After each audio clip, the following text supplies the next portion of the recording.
Hi, it's Pastor Ken from Northminster Presbyterian Church in Tucson, Arizona. Hope you're having a good day and a good week. Work.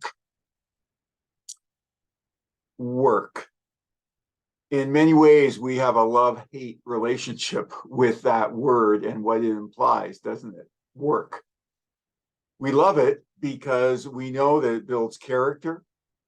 It brings value to our lives and value to the lives of others. But we'd be fooling ourselves or lying to ourselves if we didn't think every once in a while that isn't there an easier way to bring value to my life or value to somebody else's life than working? And of course, it depends on the kind of work you do, obviously. Many people work outside all their lives, work with their hands all their lives.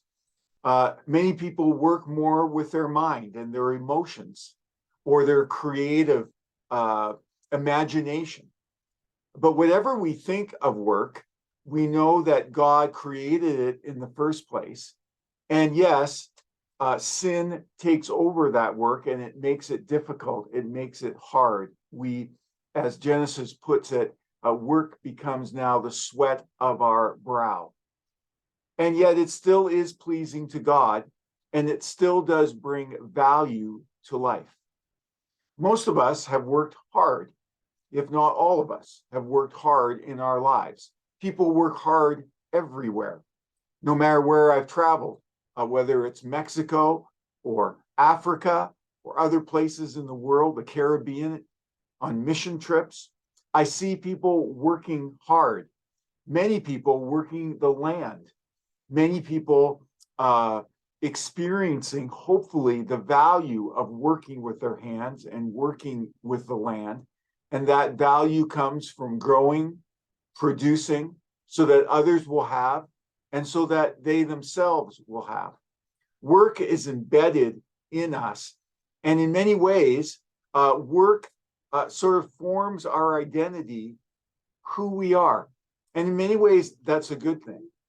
But in one of the scriptures that is part of the Presbyterian mission calendar today is from a letter from Paul, Galatians 3. And he asks the Galatians, he says, have you received the Spirit? Or do you think you've received the Spirit because of the works of the law rather than what you believed? And his point is, do you think you can do enough work to receive the Spirit? In other words, if you keep the law, if you just keep doing what you value, do you think that's how you get the Spirit? And he says to them, no, no, no. Most of what we have, we have. Most of what we've attained because of our work. But when it comes to attaining or having Christ in our lives, the Holy Spirit in our lives, that is not about the work that we do or have done. It's about the work that Christ has done. And we receive the gift of the Holy Spirit into our lives. Paul reminds the Galatians of that, and we need to be reminded of that consistently and constantly, that we are a people. In fact, what makes us a people set apart is we don't work to get the Holy Spirit. The Holy Spirit is a gift given to us by Jesus Christ for those of us who believe. I hope you know and experience this Holy Spirit in your life.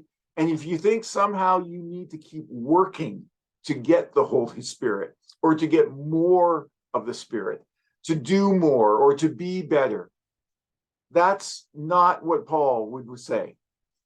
Paul would say the Spirit is given to you. And because of that Spirit, now your work has changed. Now what you do has a new meaning, has a new purpose. And I hope you, each one of you, will experience that meaning and purpose in and through the Spirit of Christ who lives in you. Well, I hope you have a great day and a great rest of your week. And as I always say, be safe and be well.